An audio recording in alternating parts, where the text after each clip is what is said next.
The broadcast is now starting. All attendees are in listen-only mode.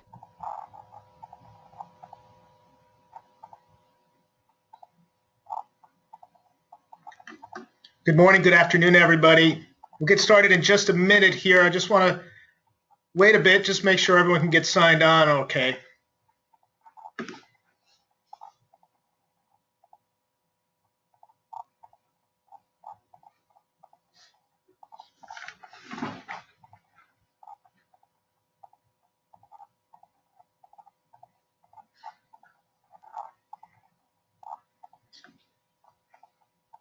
Okay, it's just about 2 o'clock Eastern Time, 11 a.m. Pacific Time. I wanted to say good morning and good afternoon to everybody, and welcome you to the webinar on the natural pond care featuring Greg Austin, BC Director of the CGSA. We're happy to have his expertise with us today. And I also want to thank Condors Water Solution, who's sponsoring this webinar. Condors is a sponsor of Audubon International. We're happy to work with a company like Condors that can provide natural products and environmentally safe products to help you guys care for your environment. My name is Joe Madeira. I'll be moderating today. If you have any problems, please use either the chat feature on your screen or the questions feature, and let me know if you're having a problem with sound or video seeing the presentation. We tested everything out. We should be running smooth today. At the end, we're going to take questions. So if you do have a question, go ahead, type something in, and we'll have Greg address that at the end. If we don't get to your question, don't worry. This webinar will be recorded, and we can address your questions afterwards, send you an email, or you can certainly contact any of us because we'll have all our contact information listed. So let's get started.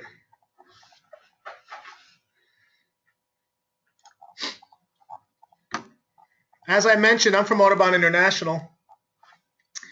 Many of you joining us today are in our program, either certified or in the process, so I'm not going to spend a whole lot of time today talking about who we are.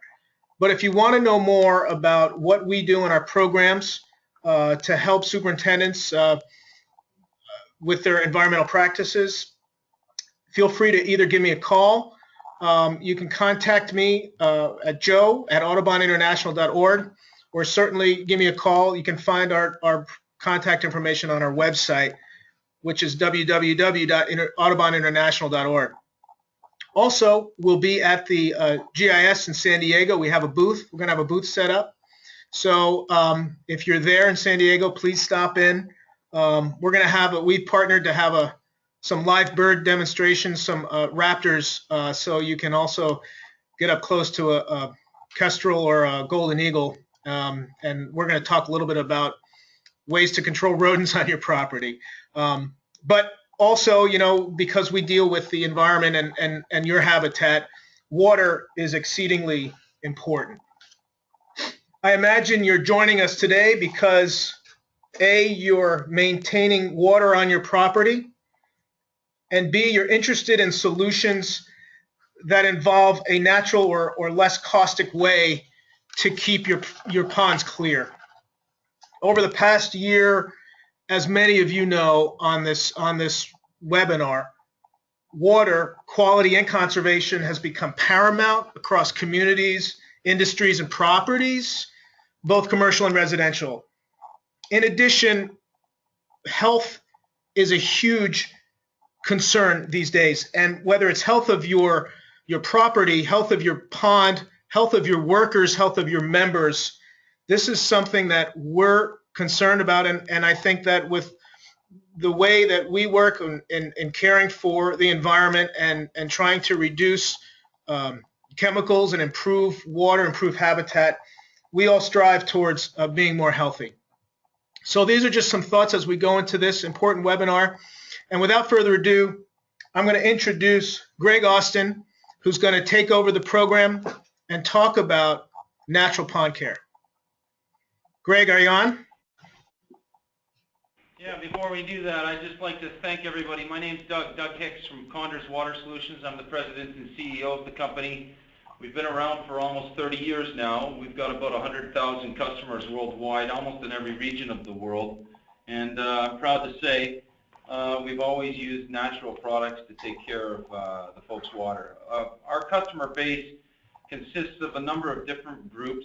We have farm pond managers, we have municipalities, we have golf courses, we have fish hatcheries and fish ponds.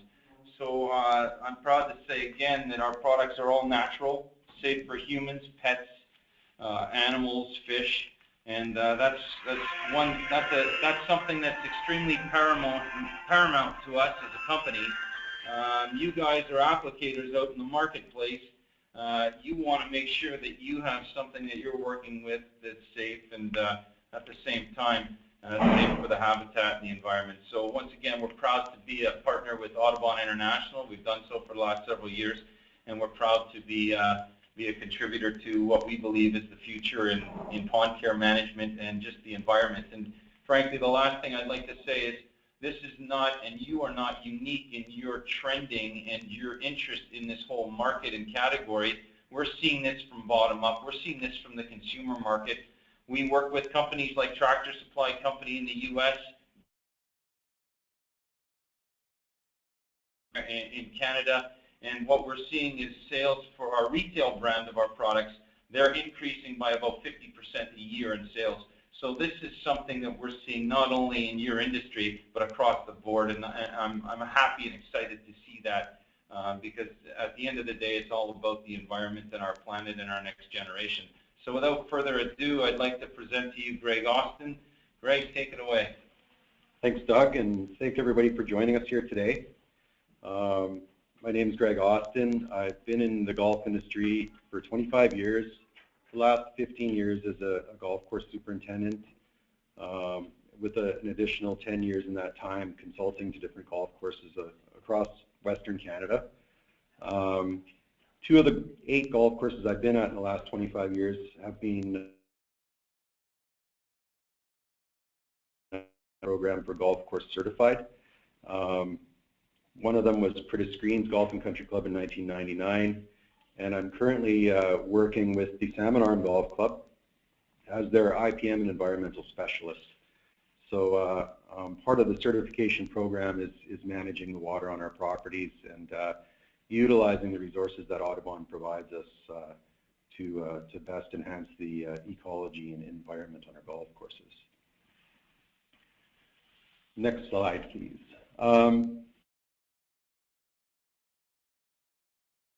The public perception and what we present to our golf courses often or to the golfing public is often comes on first impression. So, you know, our golfers tend to come to our facilities. They might not even golf. They might just be sitting on their patio, and we use our pond and water features as largely aesthetic to enhance what you see on the golf course. And you know, I know what it's like to be a superintendent. You see, you have managers and you have the public demanding a higher standard at lower cost. And typically, one of the items that gets ticked off when it's time to cut budgets is in pond management. So a lot of it comes from labor, and you go down the list, and as a superintendent, you tend to think, well, if I can eliminate this cost, hopefully by midsummer we've had a year that you know our pond isn't a problem for us. So typically you see these Yelp reviews as a result of that, and that's simply just not taking a proactive approach to our pond management and maintenance. So the last thing we want to see is the comments you see on your screen there. You know, narrow fairways and greenside ponds are disgusting. These are not signature holes. These ponds are gross. You know, taking a proactive approach to our pond maintenance and our management will help eliminate these things. And it's just simply something that we can't afford from a business perspective. We can't have, you know, a negative spin on what we're doing on our golf course. Typically, as superintendents, we've always been fairly proactive as far as our environmental stewardship. It's just recognizing that it's not always fast greens that are going to attract people to our properties. Next slide, please. So, one of the ways of approaching it proactively is assessing and monitoring and our ponds. And so, in order to do that, we have a scorecard system that looks at everything from the whole size of pond, depth, pH. We typically do these things. It's just a matter of monitoring them regularly and to really keep an eye on what it is that we need to adjust in managing our waterways. Audubon International also has a scorecard system. If you want to utilize their resources, there's something there as well. And there's quite a few resources that's worth checking out their website.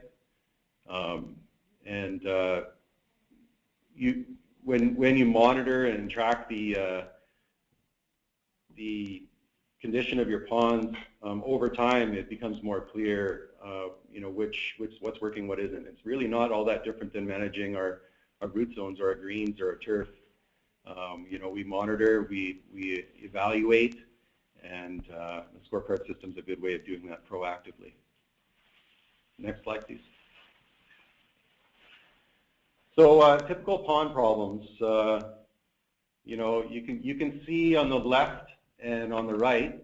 I don't know about anyone on the phone here, but the left side I've seen just about on every property I've been at when there's been neglect or just things are left to their own devices. So you see in the picture there the algae and weeds, foul odor, just poor quality water, sludge and muck on the bottom. It's just an accumulation of organic matter.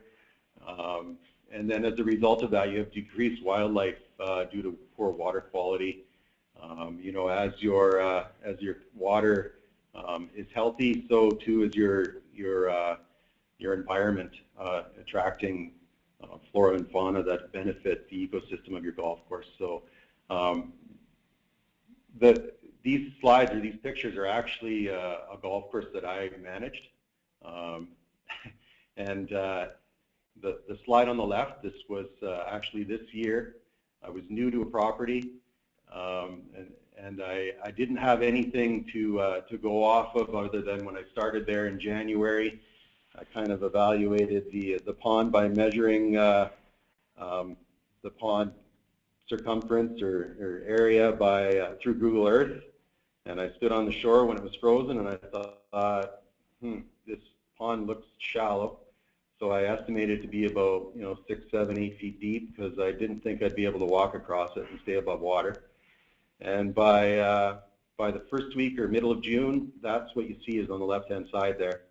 And I don't think that's very uncommon. So it just shows the importance of knowing what it is and assessing what it is that you're working with. It turns out that pond was actually 3 feet deep, and those aquatic weeds were an annual thing. And the patio for the clubhouse was probably less than 20 feet off the shoreline of that pond, and it smelled like a septic tank that had ruptured. So you can see the after picture. We implemented some of the program that I'm going to discuss today. We got clear water, and we implemented a program that I think is environmentally conscious and something that everyone should evaluate if that's what their final goal is. Next slide, please.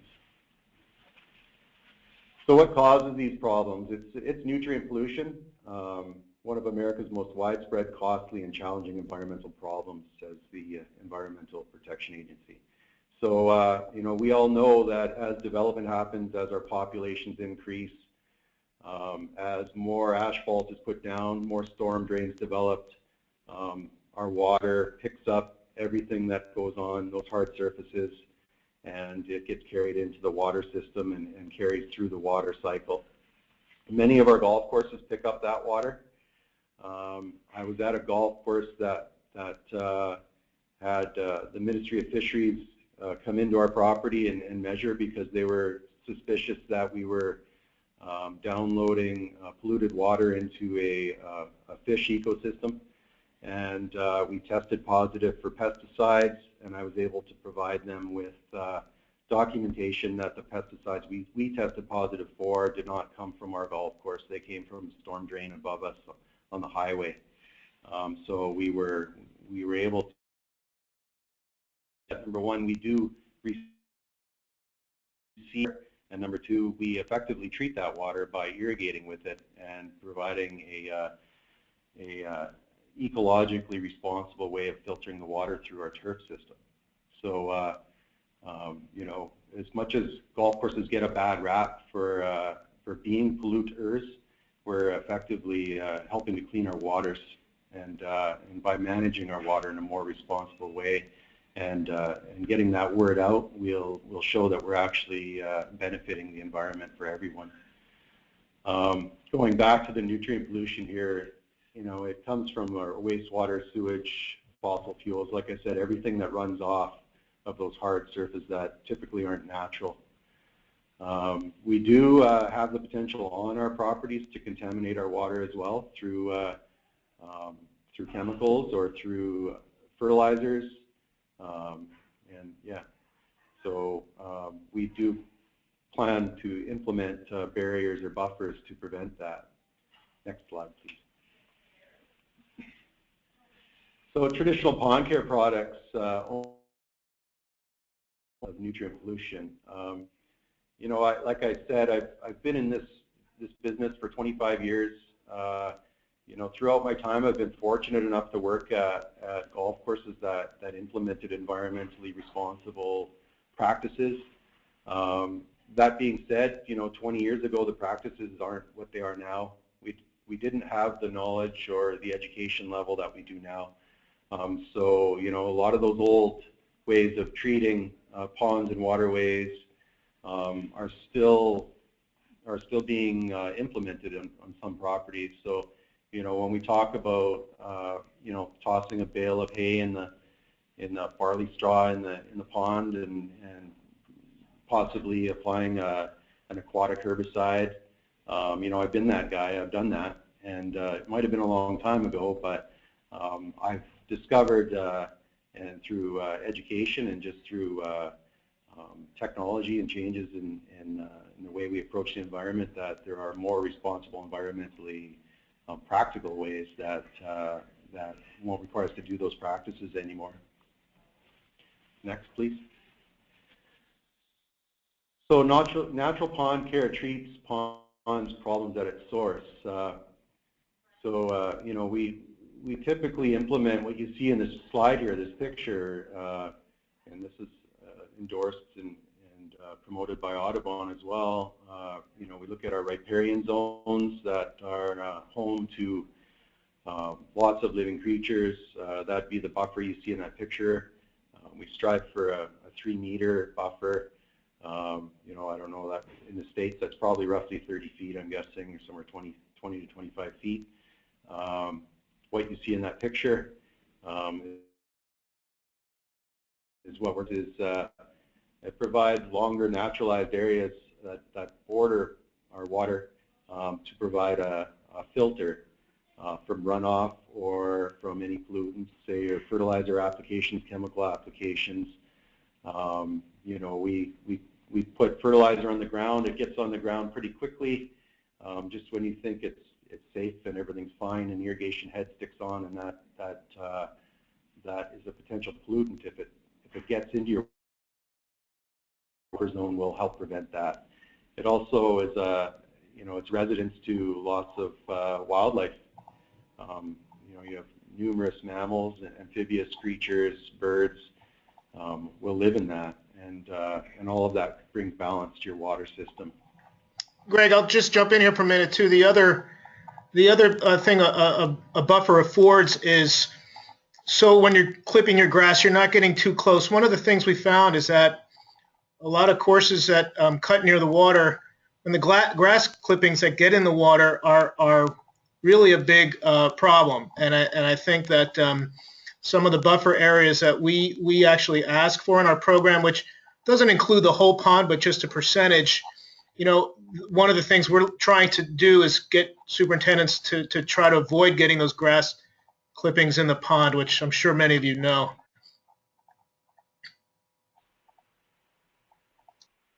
Excellent point. Yeah, it's more than just grass clippings. It's it's everything else that we do along our pond perimeters. Anytime we limit the disturbance along our waterways, whether it's on a golf course or not, it's going to enhance the environment or prevent us from unknowingly sometimes contaminating our waters. Next, please. So, we've all seen this. We all have, or some, I assume we all do, but definitely in my region, we have geese, and they're also a wildlife species that needs to be managed simply because of the amount of excrement, I guess I'll call it, politically correct way of saying, what. So, each bird will release 3 to 5 pounds a day, and that times hundreds that we see on our golf courses is a fair amount. So you can be sure to include the management of some fowl species or some wildlife species as an effective way of managing your water as well. As mentioned earlier, tall grasses, cattails, anything that exists naturally that borders your pond and creates a barrier or riparian zone is beneficial to your water. So, we'll go on to the treatment there. Not all bacteria and enzyme products are created equal. They're not all the same. I mentioned the barley straw and aquatic herbicides and, things that are kind of old school. But I'm going to hand this over to Caitlin just to discuss the specifics of bacteria and enzyme products and how they aren't equal. Yeah, that's right. So when you're looking for a bacteria and enzyme product, there's lots of different things to choose from, but you want to look for a few specific things, and actually the most important would probably be a blend that includes enzymes. And what that does, if you just add bacteria to your pond, that bacteria is going to take a while to produce these enzymes, and it's the enzymes that actually begin to break down the nutrients in the water. So if you buy a product that already includes enzymes, usually it's a liquid product, those enzymes will get to work right away breaking down the nutrients, allowing the bacteria to consume them. So it's just a much quicker application. You'll see results a lot quicker. Also, you're looking for a dedicated pond care product. Bacteria and enzymes are used for quite a few different things. It's used for purifying water that contains a lot of chemicals, like in the chemical industry, in the oil industry, in septic systems. But you're looking for bacteria that have been cultured to go after the specific nutrients that are causing problems in your pond. So make sure that you go after a pond care product. Otherwise, you might be adding bacteria that don't eat, that don't consume what you need them to consume. Also, on the market, you see a lot of different products that, they're pond dyes, there's barley extracts, there's bacteria blends that are all separate. There are all-in-one products out there, and it just saves a lot of time and a lot of hassle, and make sure that you have a lot of, you have enough bacteria to treat your pond. You'll see some products out there that require weekly treatments, and a lot of people don't realize that you need to apply it weekly. There's some products that require seasonal treatments, or once or twice a season. So just make sure that you're putting enough bacteria in your pond. If you don't, then those bacteria are going to be outnumbered, and they're not going to be able to be as effective. So those are just a few things that you need to look for when buying a pond product, and I know a lot of people have tried bacteria and enzymes and they haven't been satisfied. And so just go through that checklist in your mind. Does it contain enzymes? Is it a pond care product? Are you applying the right dosage? And when you do... Thank you, Caitlin. I mentioned barley straw as well earlier, and one thing to consider, which I wasn't aware of until recent years, was the fact that when you throw barley straw in there, it's unrefined. There's it takes up to 2 months for any of that effective enzyme or bacteria that exists within the barley itself. So the extract is what you're targeting or what you would like to see. Could you go ahead to the next slide, please, there, Joe? So yeah, you know, I just mentioned, you know, the old methods that we used, you know, barley straw, copper sulfate. I can list aquatic herbicides. You know, what they tend to do is they take much longer to react than say the newer technologies that include barley extract. But you know, there's a reason why they existed, and they did work in their time. But what they effectively do is potentially contaminate our environment, just because we're adding chemicals to our ecosystem when alternative methods that are proven are on the market and are available to us now. So my recommendation is to look at extracts, and I think we can move past the old days when we tossed in a bale of straw and threw some chemicals at our water and hope for the best. Next slide, please. So, you know, we talk about ways of treating our water. I think we've all seen pond dyes. You know, they work in ponds that are treated. If there's already existing algae or existing aquatic species, this isn't going to get rid of them. What they effectively do is they block UV light and rays from getting into your water column, and this in effect restricts or limits the amount of growth potential of algae and pond weeds. So it's important to realize if you're going to use them that you should use food grade dyes or products that have food grade dyes in them as an ingredient. Products that are harmful, that will contaminate. And you know, one thing I haven't mentioned is that, you know, our water isn't a renewable resource. It's not something we can just you know. It's incredibly important to make sure that we manage our water to its highest potential, so that we are operating in the most environmentally responsible way possible.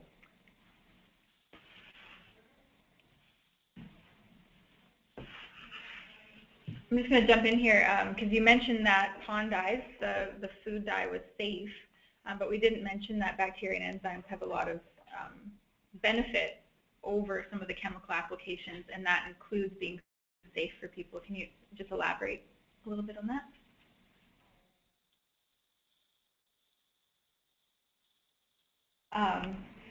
Okay, so and just like we're just going to jump back to the bacteria and enzyme slide just because we actually missed a few things. But it's one thing that when you're using a bacteria and enzyme treatment, the great thing about it is that it is safe for everyone. You don't have to wear special application gear or anything, and also you don't need permits, which is something that I've actually learned in the last couple of weeks. You don't need permits, you don't need a licensed applicator. It's all natural. There's no complicated instructions, no irrigation lag time. That means you can just water your lawns as soon as you apply that application, which, as far as I know, for chemicals, that's not always the case. Is that right? Yeah. Yeah. So yeah, my apologies. We're getting lost a little bit in the slides here. I've got Joe operating our slides from the East Coast, and I'm over in British Columbia. So we're jumping around a little bit, and I got a little lost in the conversation. So just as Caitlin just mentioned, the right bacteria and enzyme products, they help to break down and consume excess nutrients in water. You know, I can think of a golf course that I managed. It was a water system that gravity fed to a pump house, and because of that, and in our northern climate, we had to drain our pond every winter. So effectively, what we did was we removed all our water. All of the organic matter would settle into the bottom of the pond, and you could see it steam and compost over the winter. It never actually froze.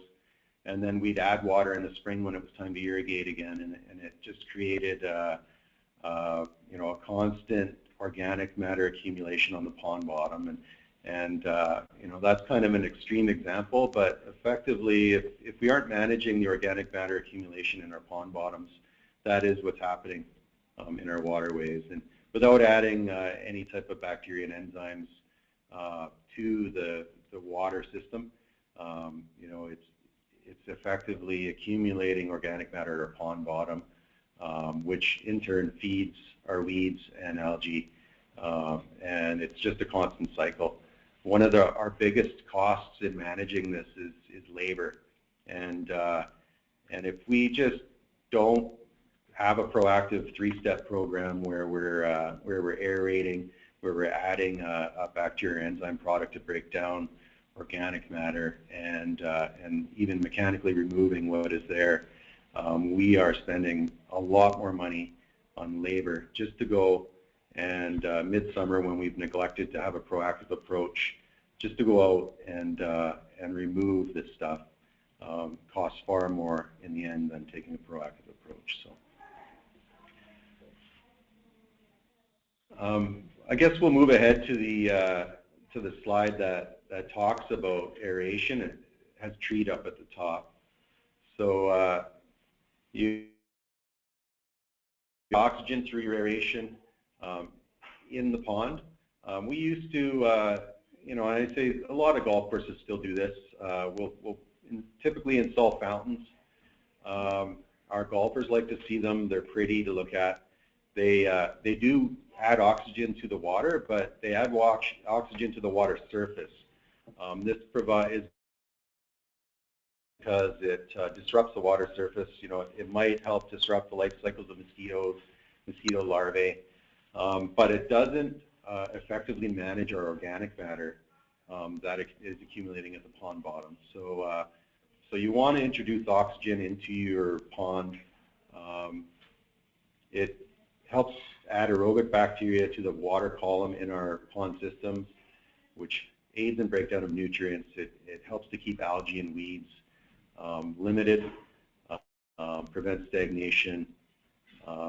You will experience just a better odor, or more natural. Typically, when you don't have aeration, you have stagnant water, you smell sulfur, smells like rotten eggs. It can even be worse than that. So, you know, we've learned through technology and over time that air stone diffusers placed in our pond bottoms will introduce water through the whole column from the bottom up. So the more oxygen profile, the better it is. And you know, not that there's anything wrong with fountains, but when you compare the introduction of oxygen into the profile, you just see better results for more oxygen. So up to 10 times more, actually. So you know, we recommend using a diffuser that breaks the oxygen down into smaller bubbles. Smaller bubbles create more surface area, and more diffusion through the water column adds more oxygen and reduces the potential for algae and pond weed accumulation. We recommend, and simply because they're easier to maintain, they're easier to keep clean. Because this is into your pond, it will accumulate organic matter on its surface. You know, it's just like anything else, you have to maintain it. The ceramic ones just clean better. You literally just scrub them off with a toothbrush or some steel wool. Next slide, please. So we're looking at different systems in the slide. You know, part of the problem with introducing aeration into our ponds is the cost of extending electricity to drive our ponds, so or to drive our aerators in our ponds. There is alternatives to that. There are windmill aerators that will generate their own independent power, so that, you know, it is possible to aerate or generate your own power without having to run electricity. One thing as well that might be important to look at is, I've implemented systems that will extend air from your power source out, and that is a cheaper way than extending the power to the pond. So there are multiple ways or methods of getting aeration systems into your pond. Don't think that you're only limited to expensive ways of running electricity everywhere. There are alternatives out there. Next, please. So we talked about, basically we're talking about a three-system process, a proactive approach to managing your pond. And number one is the introduction of aeration into your water system, into your water column through air stone diffusion. We can do that in multiple different ways. The second is introducing bacteria and enzymes into the column to help break down that organic matter. And the third is the manual removal of the unwanted aquatic vegetation. It's just like any weed, and a weed by definition is a plant that's growing somewhere where you don't want it to grow, just like any weed, and you won't get around this. You'll never have a 100% foolproof method of eliminating your pond weeds or algae. You'll always have some, but the third step is mechanical removal. So you can see in the picture here, we've got a long pole. On the end of that is a cutter, and it's basically like a blade that you can extend on the end of, it looks like a landscape rake. A head can swap out with it. You can toss it out into your pond, allow it to sink. You can see they have a flotation device on the head of that. He's drawing from the surface. I've removed that myself when I've done this method and allowed it to sink to the bottom, drew the cutter in by pulling it in from a rope, and then changed the head out with a rake and brought it in. And effectively what this did, we used to send a few guys, for full days for up to a week. And so you got 120 man hours in midsummer after it's become an issue of cleaning your pond up. And I was able to reduce that 120 man by implementing the methods that I've talked about here today, putting aeration in, introducing bacteria and enzymes, mechanical removal for the system that was implemented. So, I recommend this type of a system. I think that it's a much more environmentally responsible way of managing our waters versus the old method of traditional methods of barley straw, chemicals, things that just aren't conducive to a healthy ecosystem. So, yeah, I think that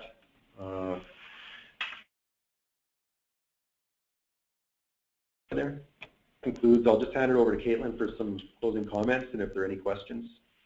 All right, thank you guys so much for being a part of this. I'm going to sort of open it up to Joe to help manage all the questions. And Joe, maybe if there are any questions, we can't really see it on our end here. Maybe you can just either answer them yourself if they're directed to you, or I'll pass them on to Greg. But I just want to thank you guys for coming. If you have to get going and you still have some questions, there's a bunch. For Tara Pepperman with Audubon International. Unfortunately, she was unable. Sorry? Oh, go ahead. Is Tara available? Was she able to get there in time? No, she's not back from her conference, but there's her email there, and she's our director of the Cooperative Sanctuary Program. I wanted to also mention earlier, Greg said that there's a couple handouts, and we made them available. These are also within our resource library. They're available through this webinar under handouts, and we have two handouts. One was managing a pond for wildlife, which is something we touched on a little bit. Greg touched on creating some barriers to keep some of the geese out. The last thing you want to do is make a nice beach for them, because that's what they love. So these types of natural barriers are great. And then the other handout, which is available here as well, is understanding and evaluating your water. The nice part about that is at the end of that handout, there is a nice chart for some of you who may be new to water analysis, but really looking at, well, I smell this and I see this, and it's a nice chart to kind of see, well, this may be your problem. So you can check that out as well. Does anybody have any questions? If so, go ahead and use the chat or the question bar. And again, you can always email any of us as well if you like.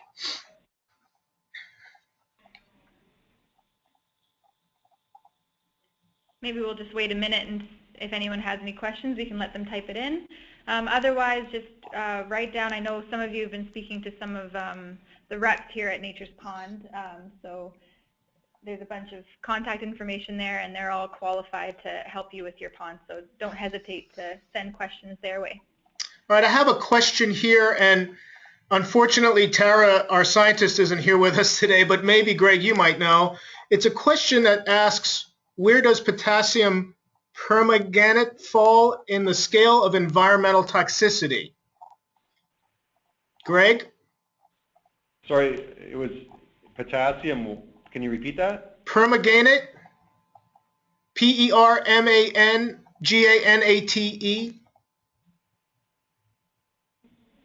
Okay, can you repeat the whole question? Where does potassium permanganate fall in the scale of environmental toxicity? I personally would have to research that. I'm not familiar with it off the top of my head.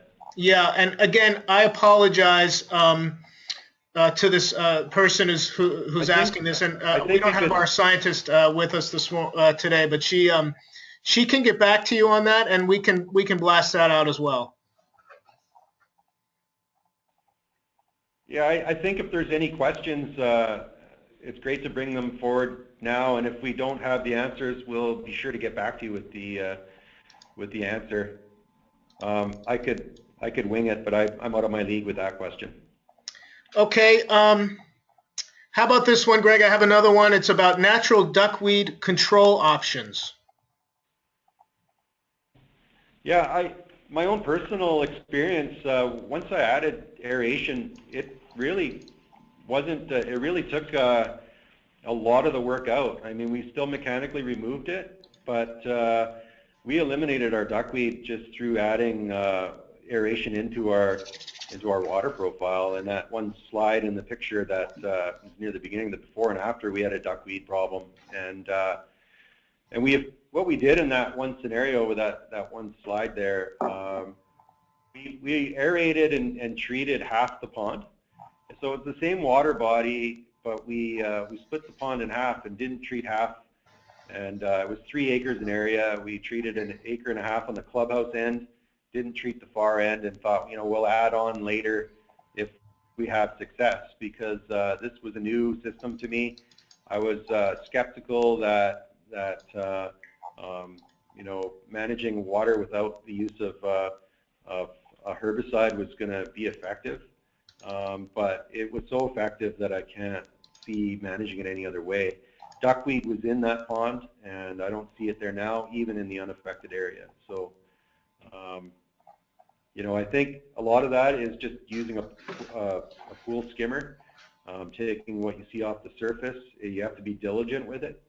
It can't just be something you go out and skim your pond, once every couple months. You've got to go out for a couple hours a week and take what you see off. But yeah, that's how I've managed to get through managing duckweed. Thanks, Greg. Caitlin, here's one for you. This is an easy one, I think, because you looked into this. One participant asks about getting CEC points for today's webinar. Yeah, that is something that we're looking into.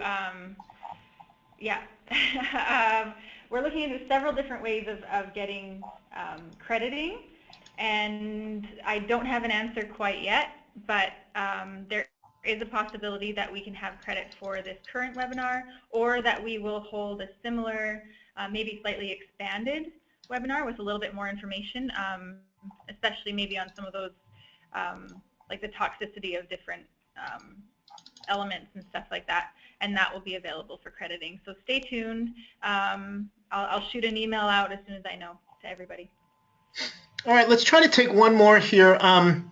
Greg, you may or may not have experience with this, but the question is, my ponds are influenced by tides and have brackish, salty water. Is bacteria and enzyme approach still effective for this type of water and water turnover? I personally don't have experience with that. I haven't managed a water system that had that type of influence. So I wouldn't be able to answer that. I could research it and probably get back to whoever's asking. I can actually answer that. So bacteria and enzymes, it just depends on how often the water turns over and how salty it is. So if it's mostly fresh water and it turns over, let's say 50% or so, like we do have some customers who have slightly brackish water, but you do have to be careful. Caitlin, you cut out a little bit. Can you repeat your last sentence? Has helped water is aeration.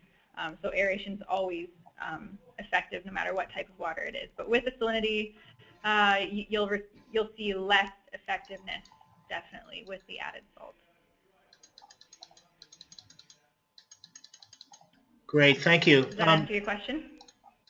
Yeah, I think you did. You just cut out a little bit at the end. I don't know if it was your connection, but it just, but I think we caught most of it.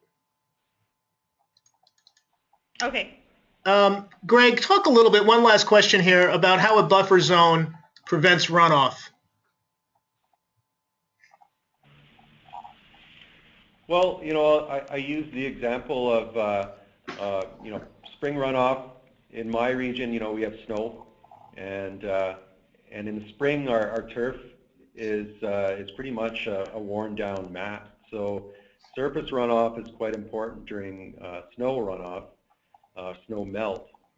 So, you know, what happens is snow melts, water runs downhill, and most of our ponds are at you know, our lowest areas. So that effectively, that water running down will collect and take whatever is on the surface with it, and without a turf stand or a buffer, it's direct. Another example is you know, an irrigation head that sticks on. I mentioned that. That can happen. You know, we're looking at you know, 60 plus gallons a minute in some cases, and then you can have a head that sticks for 4 hours. That's a huge amount of water, or even a station, 3 or 4 heads on one station, and that can cause a flood. Irrigation breaks. They, you know, I've seen greens taken out, half of a green washed into a water system, into a pond, just because a main line broke, you know, nearby, and that sand-based system is prone to erosion. And the only thing left is, you know, the turf that was on top, but the whole subgrade, you know, 12, 18 inches deep below it is gone. So, you know, I think, you know, other than that, the runoff that I mentioned earlier, anything off hard surfaces or unnatural surfaces is going to pick up whatever is on that surface. It could be grease, oil, chemicals, pesticides, fuel, whatever. Yeah, I think whatever up on the. Sorry, I think you know. I think you mentioned the important thing, Greg, was when you talked about how that that really short grass that comes down, it acts as like a mat. So even if you don't have the enhanced buffer like we saw in those pictures, you know, even a longer cut can filter some of that runoff, as I understand. Yeah, exactly. So, you know, the more dense and longer turf you have, the greater the filter. Right. You know, it just prevents movement of materials in water film or on the surface as it moves from. That, you know, it's just the importance of a riparian or buffer zone along our waters or waterways. And also in our storm drains and around our ditches, off our roadways, if there's a way of enhancing or encouraging vegetation, it just prevents erosion, but also helps to filter water as it moves and travels. Yeah. Well, that's all we have for questions. So I wanted to thank everyone today for joining us on this webinar. I thought it went really well. Greg, thank you. And Condor's Water Solutions, thank you so much for pulling this together. You've been instrumental in doing all the organizing, and I think it's a great resource now that we can provide to many of these superintendents who are either starting out or getting into a natural pond care system. So thank you, everybody. Again, if you have questions, feel free to email anyone here, and we're going to be sending this recorded webinar out to you shortly after we conclude. So thank you very much, guys. Thank you, everyone.